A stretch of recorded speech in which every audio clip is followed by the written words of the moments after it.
everyone. I'm Terry Choice, and I'm really thrilled to be presiding today. For the rest of the month, it'll be Patricia Watson. Thanks for coming out on this beautiful, beautiful day. And for those of you who are watching from home, welcome. I'm going to be stuck behind this because the other mic doesn't like my hair. And John, for those of you who were here earlier, John tried the best as he could. He said, well, you're just going to have to cut it off. But that's not happening. It's not worth it, Terry. It's definitely not worth it.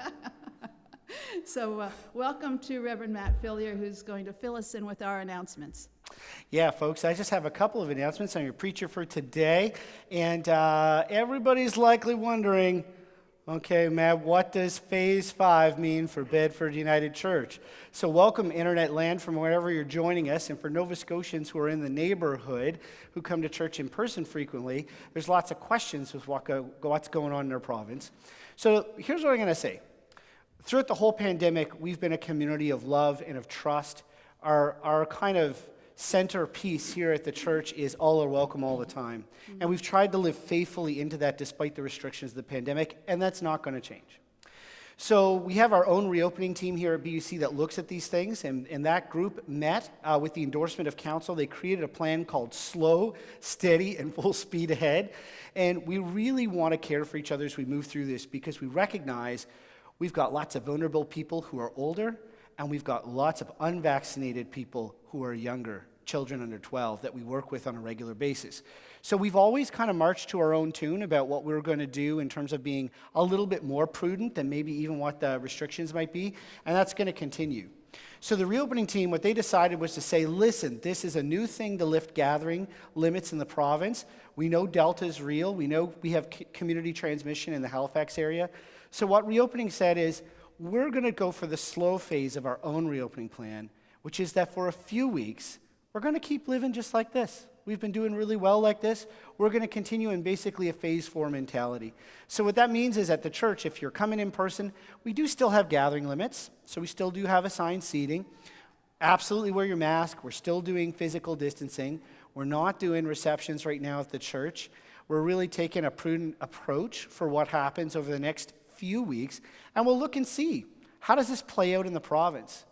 When it comes to point of vaccination or proof of vaccination, or what we're calling POV these days, here's the deal. So after October 4th, will you have to show proof of vaccination to come to church?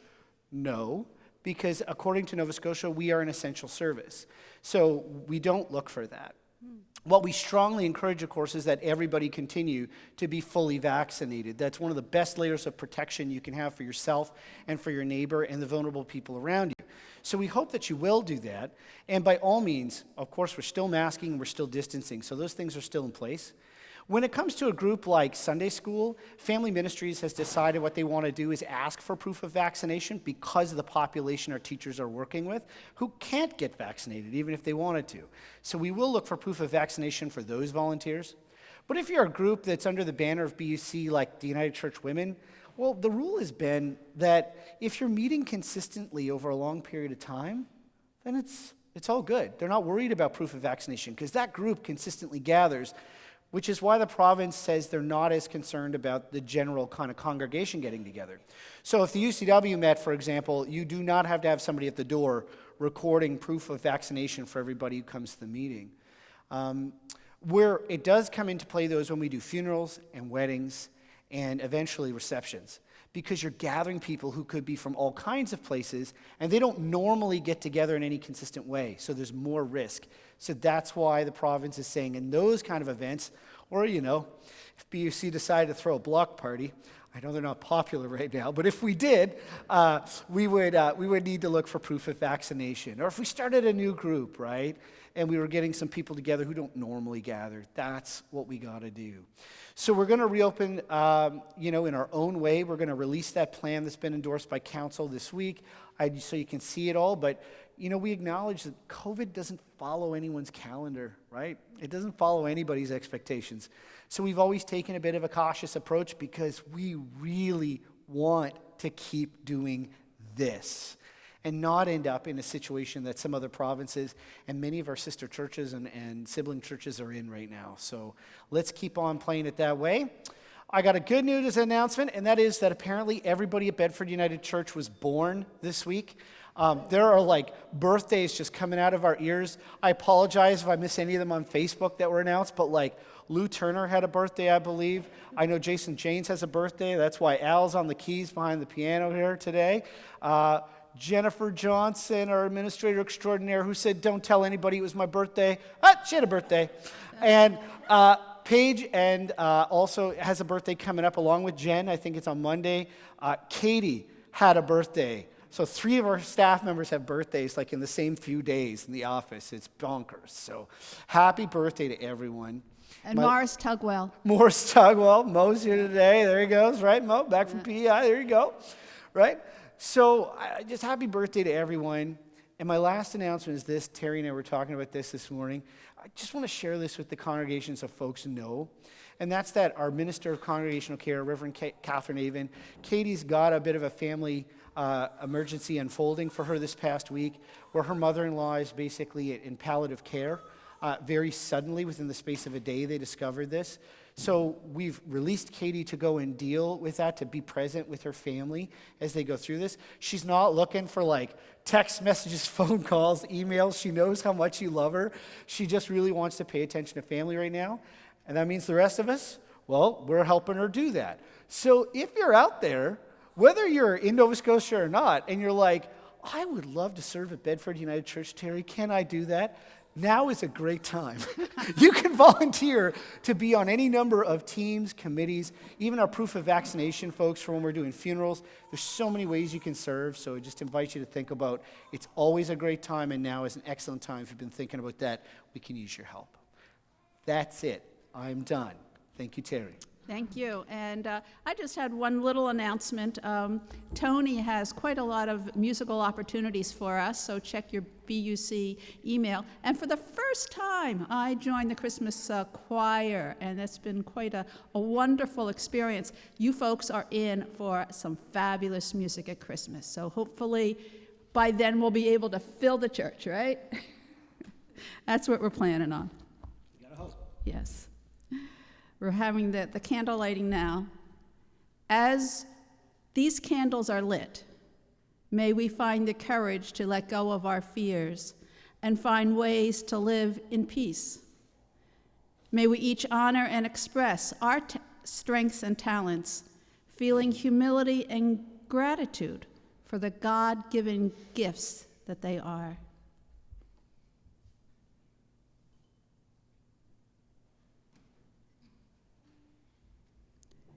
God is here. All the time. All the time. God is here. All are welcome. All the time. All the time. All are welcome. Oh, that one finally worked.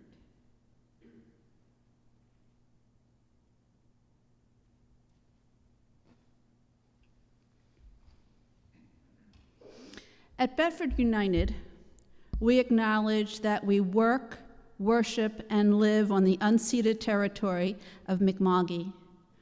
We recognize that the Mi'kmaq continue, as they always have, to steward this land as a gift of creation. Together, we live on, learn from, and continue to care for this land and water, even as we recognize the Mi'kmaq ancestors who have walked before us, as well as the generations to come. We recognize that on this land is the Shubenacadie Residential School.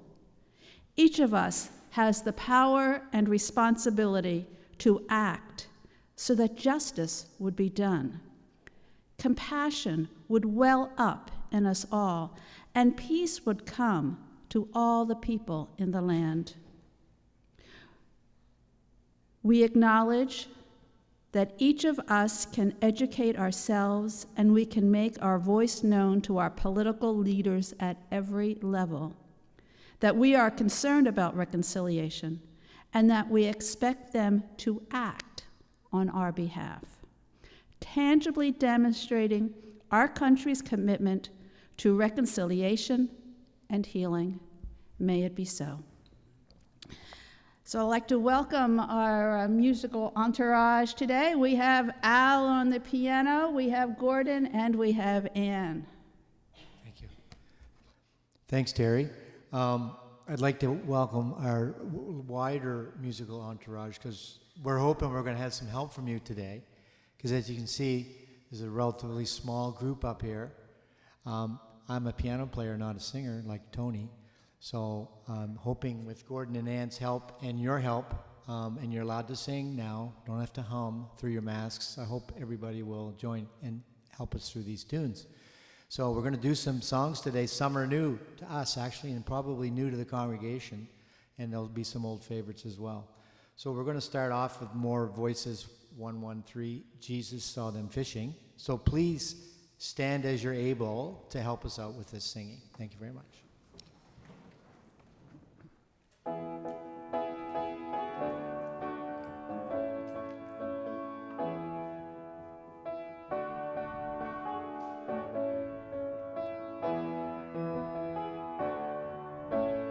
Jesus saw them fishing by the shores of Galilee, casting out their nets into the sea.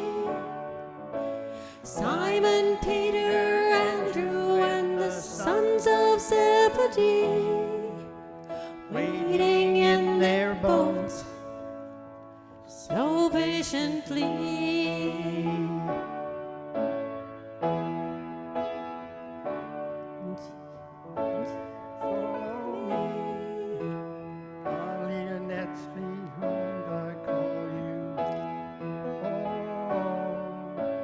Come and fish with me, and your life will never be the same again.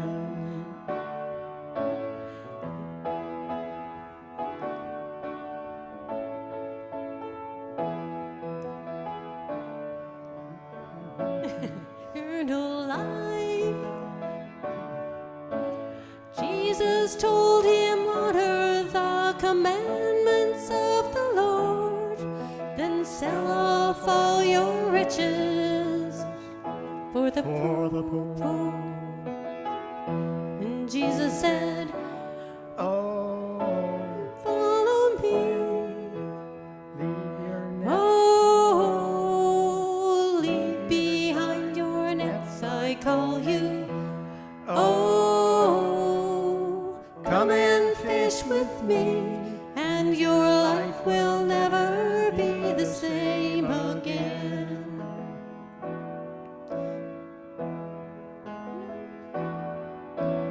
If you want to follow me, deny your very self. Take up your cross and walk the walk with me. This might seem a hardship, an impossibility, but nothing is impossible with God. And Jesus said, oh, come and follow me. Oh, leave behind your nets, I call you. Oh, come and fish with me, and your life will never be the same again.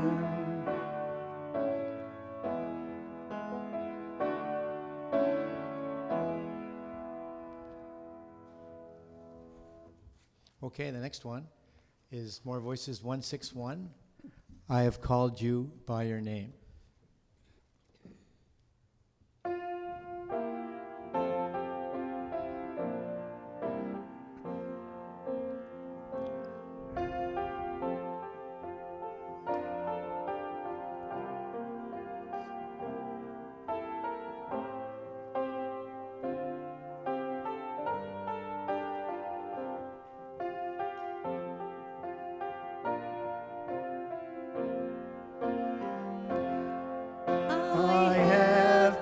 You by your name, you are mine.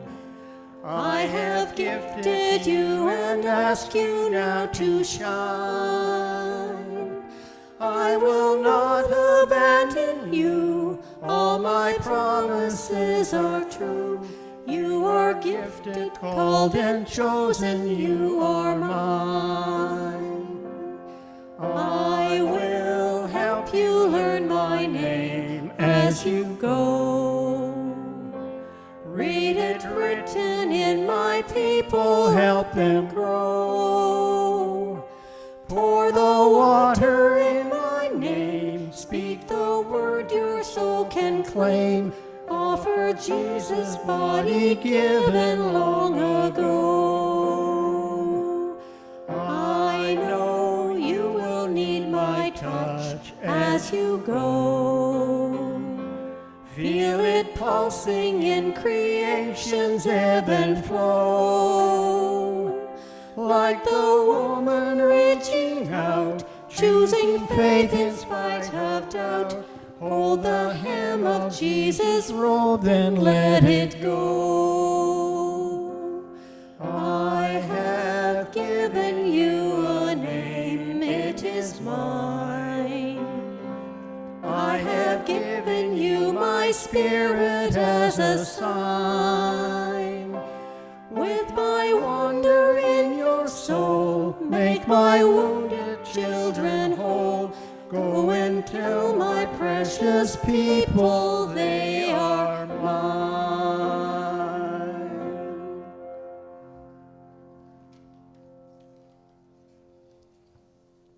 The next one's a bit of a new one for us and probably for you. It's more Voices 89. It's called Love is the Touch.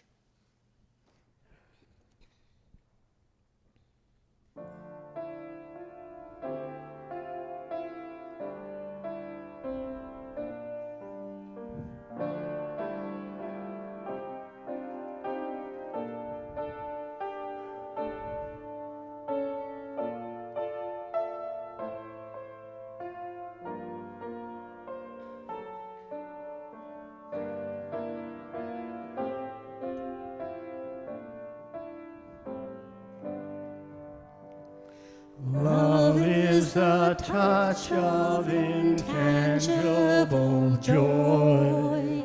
Love is the force that no fear can destroy.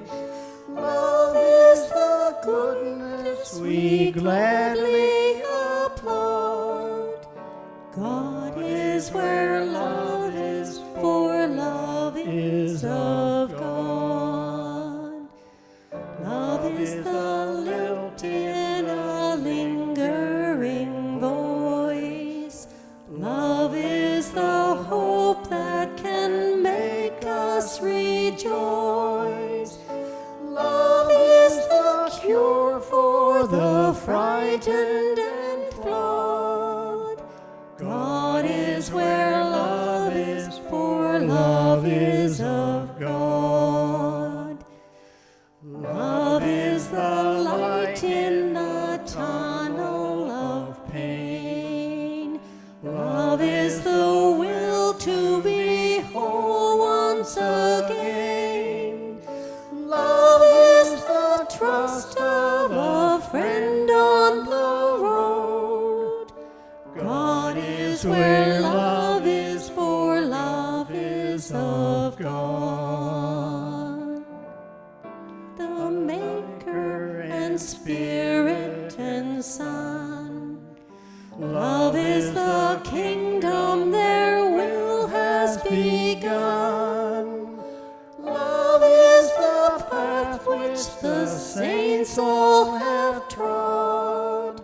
God is where love is, for love is of God.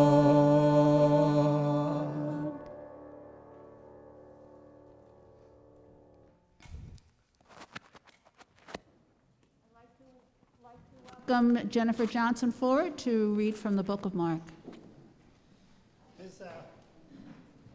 As Jen comes forward to read, Mike here, I just want to say a little brief introduction and also say, can we get a round of applause for these incredible volunteers?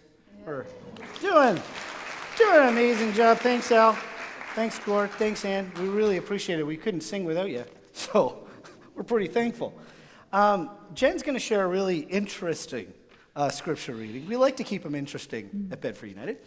And the thing to keep in mind with this one that for centuries we kind of interpreted literally is to remember that when Jesus is teaching here, he's using an ancient rabbinical technique. It's called hyperbole, which is deliberate exaggeration.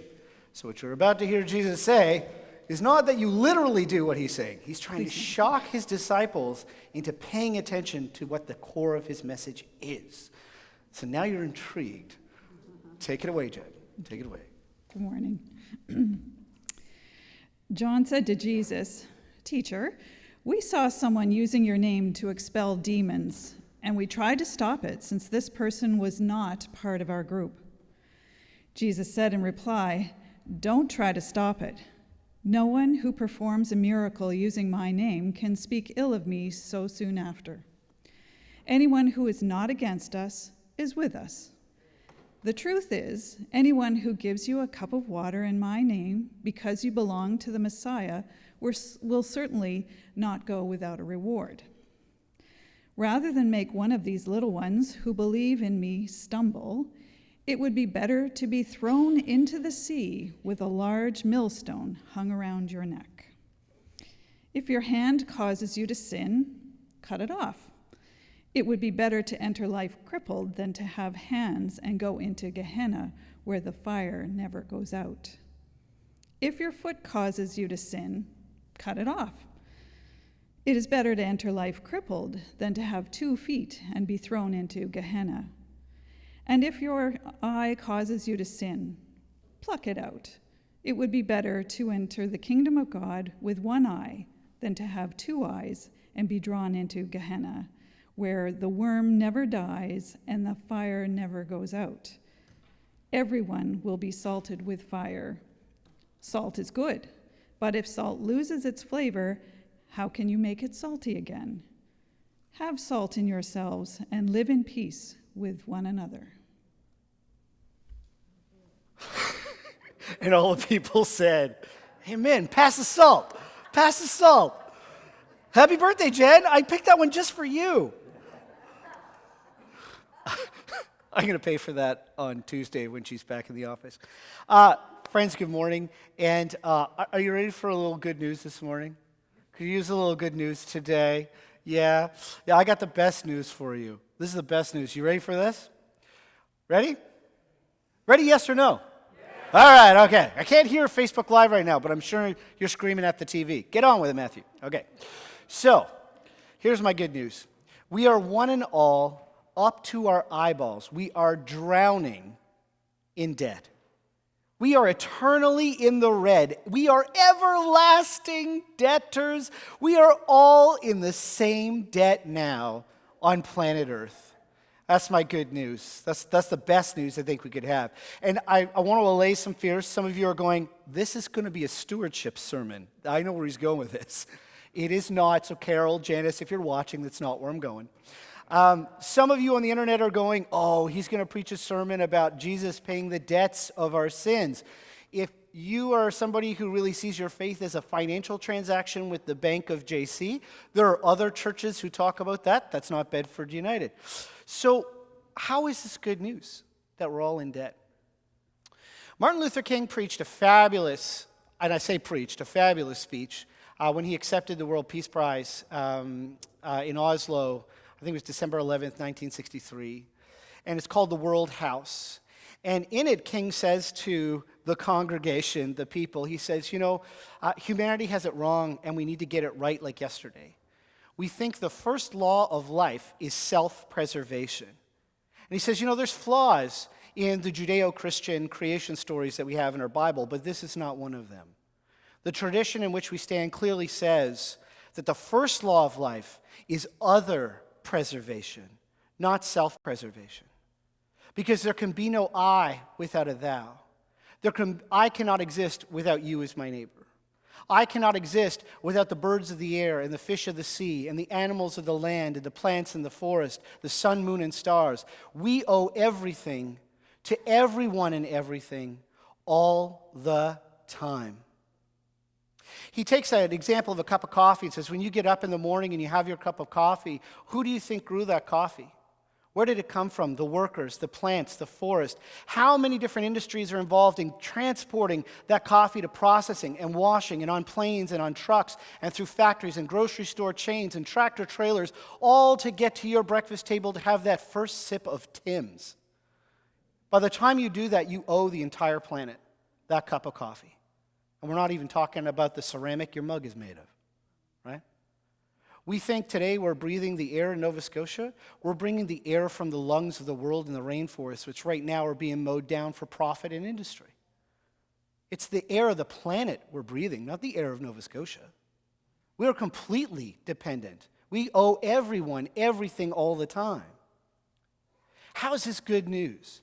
Well, our guest speaker last week, Kathy Martin and I, we talked about this, and she said, Matt, here's the difference between the Mi'kmaq and the Western European way. I don't look at life as a debt that I owe. It's a gift. So my people look at life as a gift. So every time we take from the animals of the land, or the birds in the air, or the fish in the sea, or the plants in the forest, we thank them for giving their life as a gift to us. We thank the Creator, because we know everything is a gift. And one day she said, I will make a gift. I will give the breath in my body to creation so that other creatures can live and flourish on this land. If you want to know why the Mi'kmaq were able to live for 14,000 years in harmony with creation, it's because they were actually thankful. That's the power of grace. When we understand that grace animates everything in the universe, we can stop thinking of our lives as financial transactions, of being in debt, being in the red, or being in the black. We see that we are all interdependent. We are all one.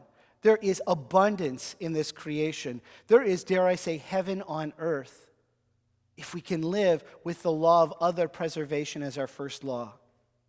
When we live with a way of the self-preservation as the first law, we do things like this. We take that world house Martin Luther King talked about, and we segregate the rooms into, I own this room and you own that one. And suddenly we're in private ownership of the land. And the land's purpose is not life, it's wealth creation. And wealth creation means that we turn all the gifts into things. So we don't have neighbors, we have workers. We don't have nature, we have resources. And that has to be turned into more things, to be bought and sold, because we're building an endless cycle of consumption and exploitation to build a pyramid. We're not building them with stones. We're building them with stock markets. And the theory is that the more we continue to live this way as a planet, we're going to be so wealthy at the top of the pyramid. They don't even have to care about the people at the base of the pyramid, because the wealth will be so egregious, it'll just trickle right on down, and everything will be fine. Just build bigger and bigger and bigger pyramids. And Jesus had a word for that way of living today. He calls it Gehenna. It's hell. That's hell on earth. Think of the context today of Mark's reading. So the disciples, they come to Jesus and they say, these people over here, they're healing in your name, but they didn't ask us permission. That's copyright infringement. That's exactly what they're saying to Jesus. When you called the 12 of us together, we're the executive board of directors of God Incorporated. And we have a copyright on the healing of the nations in your name. We have a copyright on your image, Jesus. These people can't go doing that. That's copyright infringement. We have to sue those people. They're against us if they're doing this. We have the monopoly on salvation. Right? We have the monopoly on damnation. It's up to us. Are you going to stand for this, Jesus? And what does he say? He says, if your eyes desire this way of living for you and your neighbor and your neighbor's children, better for you to pluck them out than to desire that. If you long to build the foundation stones of a pyramid for your neighbor and yourself and your children's children, better for you to cut your hand off. If you long to walk in the way that leads down to that valley, better for you to cut your foot off than do this. God delivered the people from slavery so that our children would no longer have to build pyramids for Pharaoh.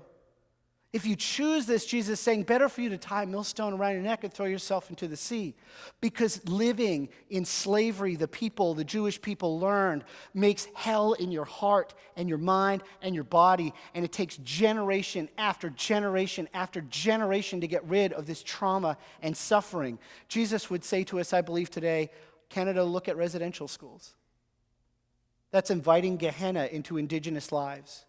that was inviting Gehenna into indigenous children, into our society. And it's not going to be us that's going to achieve truth and reconciliation. It'll be our children and our children's children and their children. It's going to take that long to heal this. And Jesus is saying, why? Why you want to invite this into your lives? Why you want to bring this in your home? Why would you want to do that? And he is using hyperbole. This is not a prelude to the latest episode of Midnight Mass on Netflix, although if you've got the stomach for it, it's a great show. It's a great show. Love it. We got to do like a small group on that show. There's some fabulous conversations. But what Jesus is really saying is that Gehenna is hell on earth. I don't really think Jesus ever teaches about hell in the afterlife. When you look at the language of the Bible, he uses the word Gehenna. It's a Greek word. It means hell, but Gehenna is an actual place. It's a valley. You can go walk in hell today in the Middle East. The valley's still there. And it's where people would burn trash, and they would burn bodies, particularly unclean bodies, unclaimed bodies would be burned there. It was the home to the most desperate and outcast in society. They had nowhere else to live but Gehenna, the valley of hell. And in the Old Testament, this is where child sacrifice was conducted to the god Molech. Like, this is an evil place in the Bible. This is a wretched place that Jesus is talking about. So when he says the worm never dies and the fires don't go out, it's because they don't. There's always fresh food for the worms because people keep putting self-preservation first to the cost of everyone and everything else. That doesn't have to go out. You don't need an eternal system of God as your tormentor to talk about hell. Jesus is saying hell's already here. So why would you invite it? I mean, people detract Greta Thunberg all the time, but that's her question to world leaders. Is she saying, why are you inviting Gehenna? Is it really worth that much profit to do that, to have our planet as a flaming rock? Can we not make different decisions about how we live together? You know, the same thing is being said about vaccines right now. In Nova Scotia, we're hoping for 75, and that's not enough percentage of our population. I get that the density is different, but in Africa, they just like 10%. While our vaccines spoil on shelves, and while we have people protesting that they ought not to take them, right? Why is that happening? Why are rich countries able to do this? Profit. Absolutely profit. Why would you invite that? Why would we as a global, as a world house, invite that into a nation like Africa? We want an endemic, not a pandemic, right? Self-preservation takes the saltiness out of the salt of the earth. So we can pad record bank profits, but if there's no saltiness left to the earth's soil, what do we got left? That's the question of Scripture. And we don't have to live that way. That is the good news. That is the entire life of Jesus. Is to say that gratefulness transforms that selfish pyramid cycle into the circle, into the common table where there is room for all, where there is food for all, where there is drink for all, where Muslims and Hindus and Christians and Jews and atheists and whoever you are can sit and be together because we live in a world house. Martin Luther King said, we either figure out how to sit at the table as a family or we perish together as fools. And he was right in 1963. He's even more right today. When we live in this way of abundance as other preservation, as our first law, I think violence and racism and poverty, they might not disappear, but they stop being the hellfire that's breathing down our collective neck in a big way. It's as close to heaven on earth as we could get. And that's the invitation of the gospel. So what does that look like? I'm going to give you a simple story because I actually think it's really simple. I think we just love to make things so complicated so then we don't have to act. So back when I was a student intern and I had much more hair, I was the chaplain at Huntington University in Northern Ontario. And I remember the students used to call me Pasta Matt. And I'd have my office hours. And I remember this one day, I was sitting in my office and this woman in her mid-30s, she comes into my office, she plunks herself down in the chair, and she just completely falls apart. She just begins to sob. And when she caught her breath, I asked her, so what's going on? And she said, Matt, Ontario Student Loans has cut off my loans. I'm too poor to go to school anymore. I'm in too much debt. And I've got 3 kids that I've got to clothe and feed and raise. And I've got a husband who's got a broken back who can't work. and I have breast cancer. And my plan this semester was to work at school through chemotherapy and radiation because I can't afford not to get my degree. Right? Talk about hell. Talk about hell. Think about this system. So the government knows the only way to get you out of poverty is to get you a good education and get you training, but you're actually too poor for us to educate you, so you'll just have to stay poor. Talk about a self-fulfilling prophecy. So I went to the president of the university and I told him, and talk about hellfire and brimstone, he went after the Ontario student loans, folks. But I went to the students. I went to the residents and I said, look, we're a month from Christmas, and this is what one of your siblings is going through. What can we do about that? So we put together a service, and we invited people to give whatever they could to make a difference, to show that they were not alone. And I was overwhelmed. The chapel table, the communion table, you couldn't even see it. And not just gifts from stores, but people knit. They knit blankets and mitts and hats and socks, like you name it. These busy, busy people took time to do this for complete strangers at the mere invitation to do it. And there was so much stuff after the service. I was sitting in the glow of the Christmas spirit going, how am I going to fit all of that in my Toyota Echo and get that to her house? Right? And so after everybody's gone, I'm sitting there reveling and trying to think about how I'm going to play Jenga in the car with this. And down comes this student, and he's like this tall, willowy, lanky guy, and he's got like the holes in the t-shirt and the flip-flops on and the ripped-up jeans, and he's like half awake. And he comes in, he's like, pasta.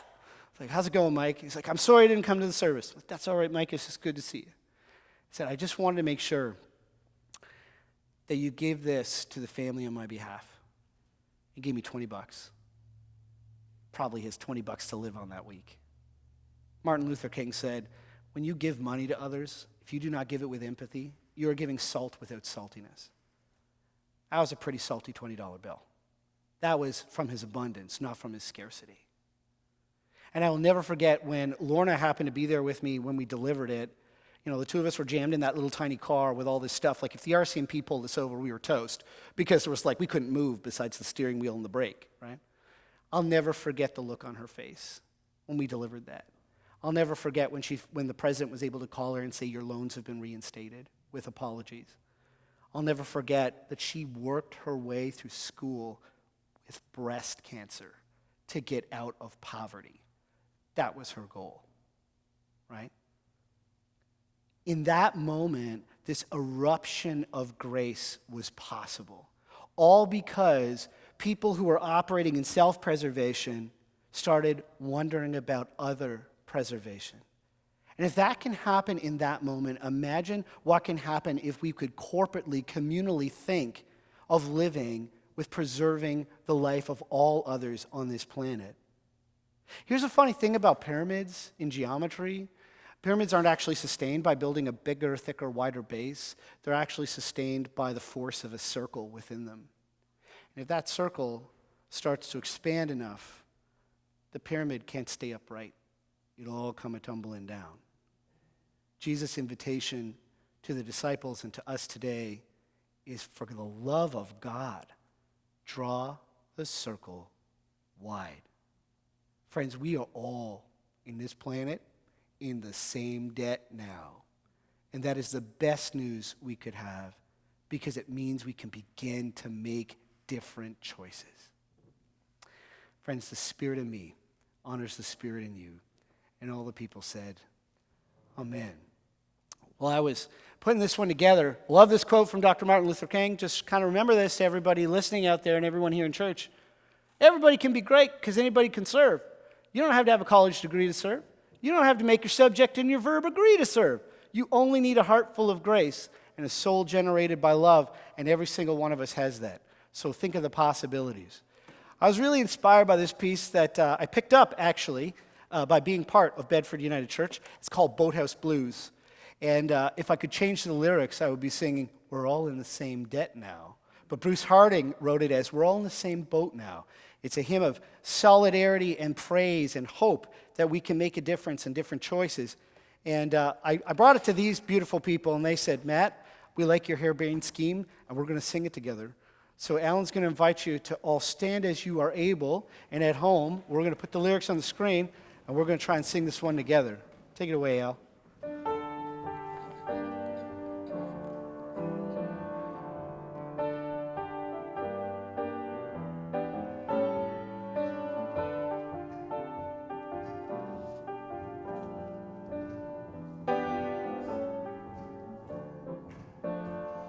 We're all in the same boat now. We're all in the same boat now. The waters are coming in over the bow. We're all in the same boat now. We're lost in an ocean of change. We're lost in an ocean of change. The world we are facing seems angry and strange. We're lost in an ocean of change. Oh God, bring an end to the rain. Oh God, bring an end to the rain. We will take up the challenge, start over again. Oh God, bring an end to the rain. On the day when we reach dry land, on the day when we reach dry land, we will work for your glory, together we'll stand. On the day when we reach dry land. Amen, hallelujah, amen. Amen, hallelujah, amen. Amen, hallelujah, hallelujah, amen. Amen, hallelujah, amen. Hallelujah, amen. Amen, hallelujah, amen. Amen, hallelujah, hallelujah, amen. Amen, hallelujah, amen.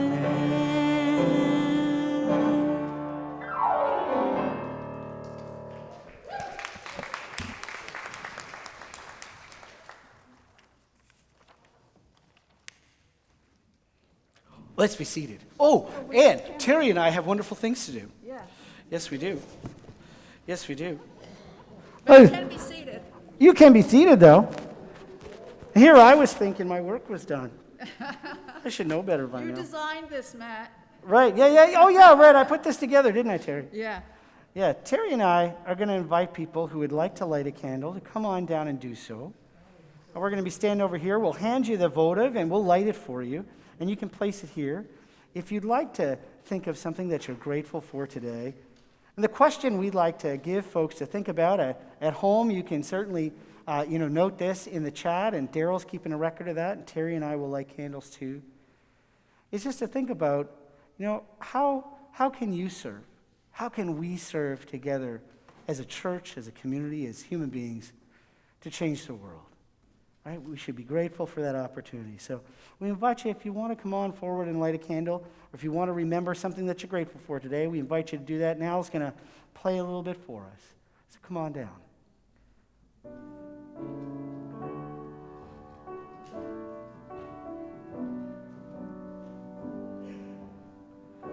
you go, Jesse.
Friends of ours who are online this morning, Daryl's been watching all the reasons, all the ways that you are grateful for, and all of us can go back and share in those as well. It's one of the gifts of the online ministry that we have. But Terry and I are just going to light the rest of the candles, thinking about all of you and all the ways that gratefulness is a part of your life and changing our world together.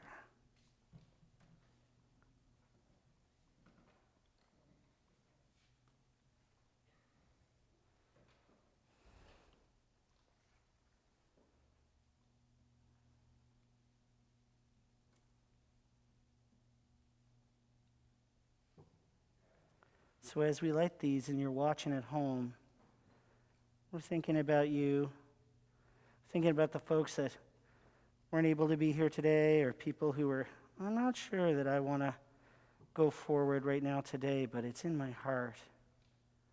We're lighting these for all of you, for the prayers that we know the Spirit hears.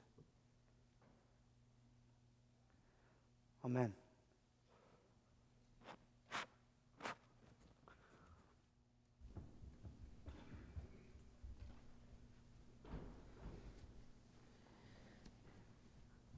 Thank you for the gratitude that you share with one another and the love you share with one another. We encourage everyone here and online to contribute to the good works of our church by signing up for PAR. We also gratefully accept e-transfers and the now rare commodity of cash. We show our gratitude to God and to our church through the money, time, and talents that we share. Let us be generous in our giving and in our living.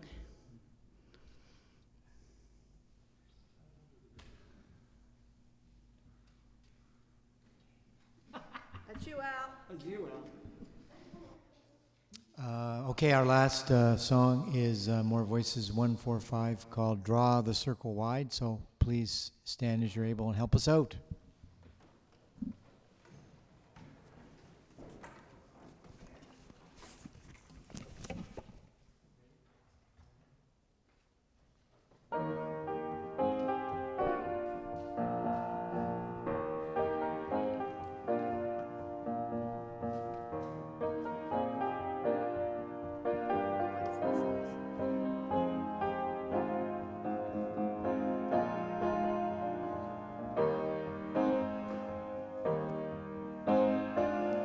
Draw the circle wide, draw it wider still.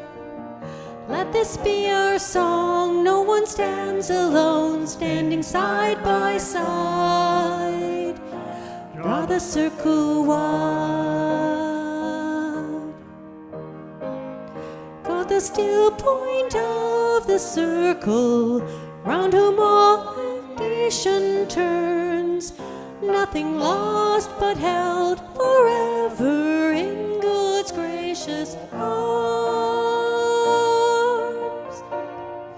Draw the circle wide, draw it wider still. Let this be our song, no one stands alone, standing side by side. Draw the circle wide.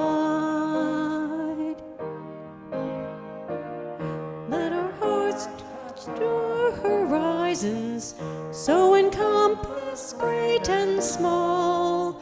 Let our loving know no borders, faithful to God's call. Draw the circle wide, draw it wider still. Let this be our song, no one stands alone, standing side by side. Draw the circle wide. Let the dream be larger than we've ever dreamed before. Let the dream of Christ be in us, open every door. Draw the circle wide, draw it wider still. Let this be our song. No one stands alone, standing side by side. Draw the circle wide.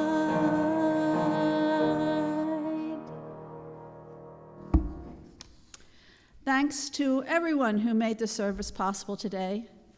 Thanks to you who made it to church, and for all of those who watch our service from home. May we all be awake to the many changes and challenges that face our world today.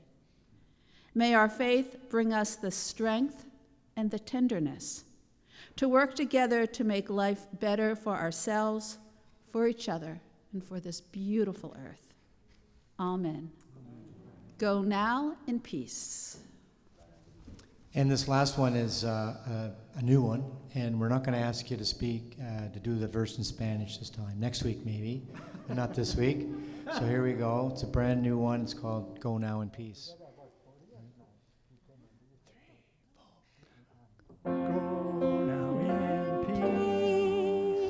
Guided by the light of Christ, so you may be nourished by the word of life.